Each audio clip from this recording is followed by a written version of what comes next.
Welcome back to season 1. இன்றைக்கி நம்ம அமாவாசைக்கு என்ன சமையல் பண்ண போகிறோம் அப்படின்னு சொல்லிட்டு பார்த்தீங்கன்னா, நான் 1 கப் பைத்தம்பருப்பு வந்து குக்கரில் வேக வச்சு எடுத்து வச்சுருக்கேன். ஸோ அந்த பருப்புலேருந்து வந்துட்டு கொஞ்சம் வந்து தனியாக ஒரு கப்பில் எடுத்து வச்சுக்கிறேன். இது இலைக்காக இந்த பருப்பு எடுத்து வச்சுருக்கேன். ஸோ அதுக்கடுத்து பார்த்திங்கன்னா அவரைக்காய் வந்து வெட்டி வச்சுருக்கேன். இந்த அவரைக்காய் போட்டு பொரிச்ச கூட்டு தான் பண்ண போகிறோம்.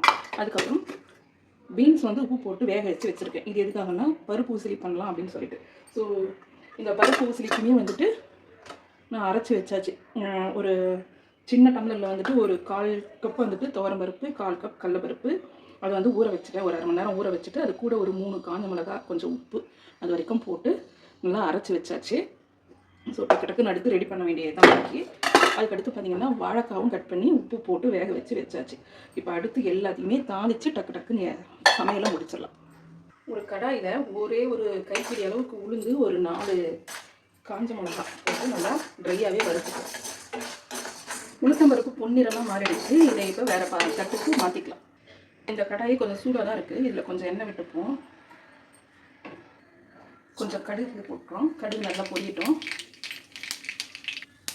கடுகு நல்லா பொரிஞ்சு அடங்கிடுச்சு. இதில் கொஞ்சம் சீரகம், கொஞ்சம் உளுத்தம்பருப்பு, கொஞ்சம் கடலைப்பருப்பு இதை போட்டு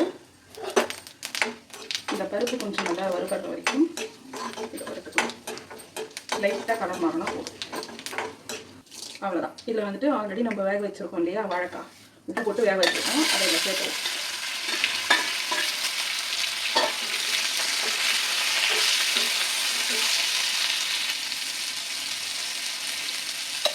காரத்துக்கு கொஞ்சமாக மிளகாத்தூள் போட்டுக்கிறேன்.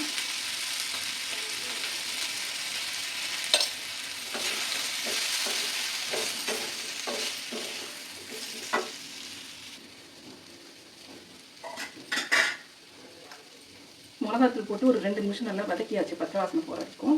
இப்போ இது கூட லேசாக கொஞ்சமாக தேங்காய்த்தூள் வச்சுட்டுருக்கோம். எல்லா பொரியலுக்குமே தேங்காய் சேர்த்தோம்னா அது ஒரு தனி டேஸ்ட் இருக்கும். எனக்கு தேங்காய் போட்டால் ரொம்ப பிடிக்கும். இப்போ தேங்காய் போட்டு இப்படி நல்லா கடாயில் பரப்பி வச்சு இன்னும் ஒரு 2 நிமிஷம் வந்துட்டு அப்படியே விட்டோம்னா நல்லா கிறிஸ்பியாக வரும்.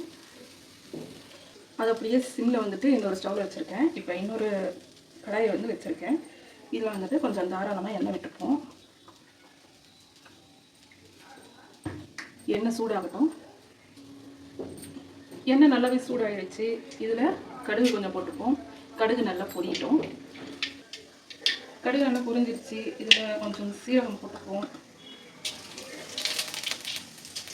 கொஞ்சம் உளுத்தம்பருப்பு, கொஞ்சம் கடலைப்பருப்பு போட்டு லைட்டாக கோல்டன் கலர் வர வரைக்கும் பருப்பு நல்லா வறுபட்டுருச்சு. இப்போ நம்ம வந்து அரைச்சி வச்சுருக்கோம் இல்லையா பருப்பு ஊசிலிக்கு, அதை வந்து இதில் சேர்த்து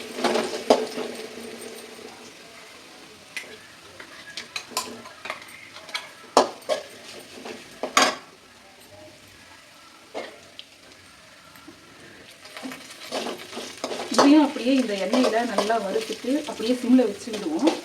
நம்ம ஆல்ரெடி அரைக்கும் போதே வந்துட்டு தண்ணியெல்லாம் எதுவும் விடலை, ஊற வச்சு அப்படியே எடுத்து தான் அரைச்சிருக்கோம். இது மாதிரியாக தான் இருக்குது, தக்காளி செய்யும் உங்களுக்கு.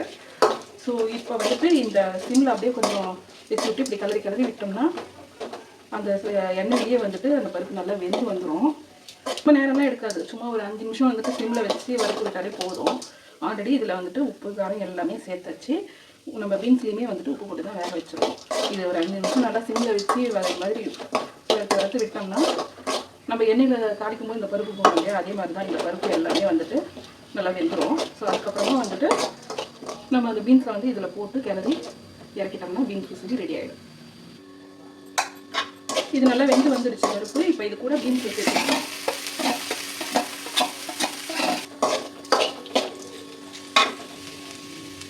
இப்போ இது மாதிரியும் கொஞ்சம் லேசாக தேங்காவை தூவி விட்டு கிளறிட்டு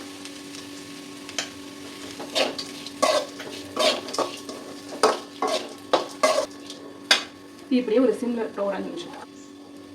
ஸோ இந்த சைடில் வந்துட்டு வாழைக்காய் ரெடி ஆகிடுச்சு. வாழைக்காய் வந்து வேறு பாத்திரத்துக்கு ட்ரான்ஸ்ஃபர் பண்ணிக்கலாம். இப்போ அந்த கடாயிலேயே கொஞ்சம் எண்ணெய் விட்டுப்போம்.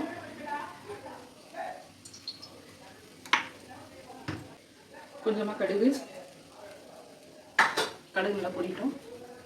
ஸோ கடுகு பொரியிற கேப்பில் வந்துட்டு இந்த பருப்பில் கொஞ்சம் தண்ணி விட்டு கொஞ்சம் தண்ணியை வந்து ரசத்துக்கு எடுத்து வச்சுப்போம்.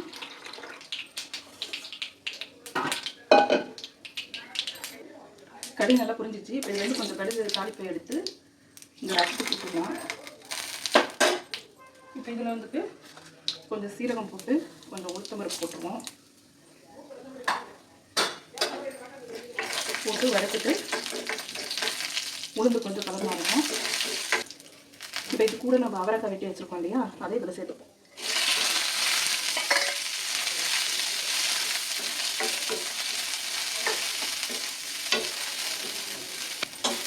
இதை கொஞ்சம் லைட்டாக வதக்கியாச்சு. இப்போ இதை வந்துட்டு இந்த பருப்பு வச்சுருந்தோம் இல்லையா, இதுலேருந்து பாதி பருப்பு வந்து பாயசம் வைக்கிறதுக்காக எடுத்து வச்சுட்டேன். ஸோ இந்த மீதி பருப்பில் வந்துட்டு இதை பார்த்துட்டு இந்த சைடில் பார்த்தீங்கன்னா பீன்ஸ் உசிரி வந்துட்டு சூப்பராக ரெடி ஆகிடுச்சு. ஸோ இதை வந்து வேறு பாத்திரத்துக்கு மாற்றிக்கும்.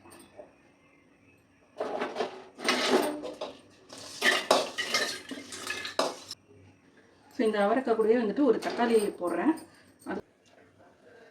அது உளுந்து மிளகா வந்து வறுத்து வச்சுருக்கோம் இல்லையா, அதை வந்து அப்படியே மிக்ஸி ஜாரில் சேர்த்துப்போம். இது கூட கொஞ்சமாக தேங்காய் சேர்த்துப்பேன். நான் தேங்காய் ஆல்ரெடி துருவி வச்சுருக்கேன். அந்த தேங்காய் கூட இது கூட கொஞ்சமாக சேர்த்துப்பேன். ஸோ இது வரைக்கும் நல்லா பேஸ்ட்டாக அரைச்சிட்டு வந்துடுவோம் தண்ணி விட்டு. ஸோ அவரைக்காவும் வெந்துடுச்சு, நம்ம போட தக்காளியும் நல்லா குழஞ்சி வந்துடுச்சு. இந்த ஸ்டேஜில் வந்துட்டு நம்ம அரைச்சோம் இல்லையா, அதை வந்து இது கூட சேர்த்துப்போம்.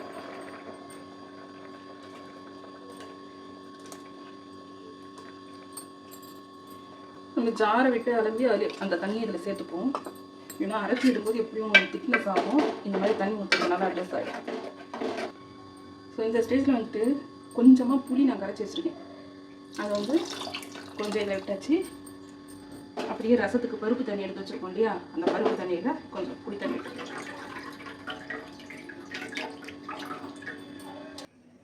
இப்போ இந்த கூட்டுக்கு தேவையான அளவு உப்பு போட்டுருவோம். ரசத்துக்கும் கையோட உப்பு போட்டாச்சு.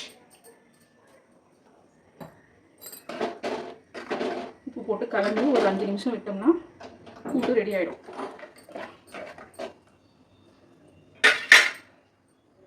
ரசத்தையும் ஒரு பக்கம் ஸ்டவ்வில் வச்சிடலாம்.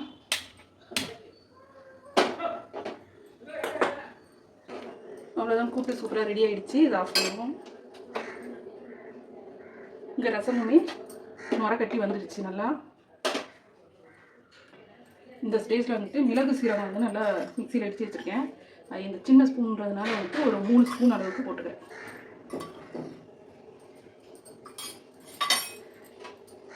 போட்டு நல்லா கலந்து விடுவோம்.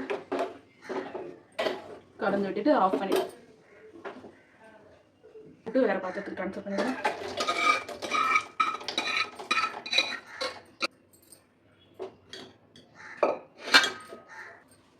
இப்போ இந்த பருப்பு எடுத்து வச்சுருக்கோம் இல்லையா, கொஞ்சம் அது கூட வந்து கொஞ்சமாக வெல்லம் தூள் சேர்த்துப்போம். உங்கள் வீட்டில் எந்த அளவுக்கு இனிப்பு சாப்பிடுவாங்களோ அதுக்கு தகுந்த மாதிரி சேர்த்துக்கோங்க. சேர்த்துட்டு இதை அப்படியே ஸ்டவ்வில் வச்சுட்டு கொஞ்சம் கலக்கிட்டு இருந்தோம்னா அப்படியே கரைஞ்சிரும்.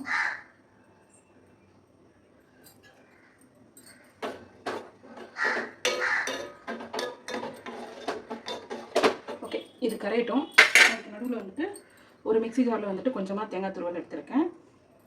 அது கூட வந்து பார்த்திங்கன்னா கொஞ்சமாக ஏலக்காய் பவுடர் சேர்த்துக்கலாம். ஒரு ரெண்டு ஸ்பூன் அளவுக்கு சின்ன ஸ்பூன் ஏலக்காய் தூள் சேர்த்துருக்கேன். அது கூட வந்து ஒரு 4-5 முந்திரி சேர்த்துருக்கேன். இது வரைக்கும் வந்து மிக்சியில் தண்ணி ஊற்றி நல்லா பேஸ்ட்டாக இருக்கும். வெல்லம் வந்து நல்லா கரைஞ்சிடுச்சு. இப்போ வந்து நம்ம அரைச்சி வச்சுருக்கோம் இல்லையா, இதை வந்து இது கூட சேர்த்துக்கோம்.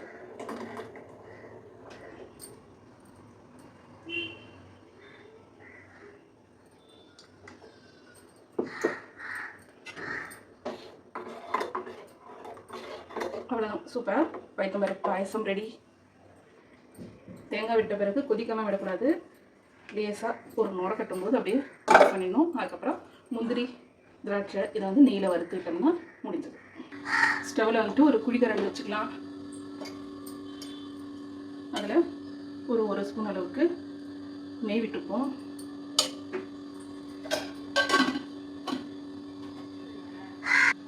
நெய் நல்லா உருகிடுச்சு. இதில் வந்துட்டு ஒரு 4-5 முந்திரி போடுவோம்.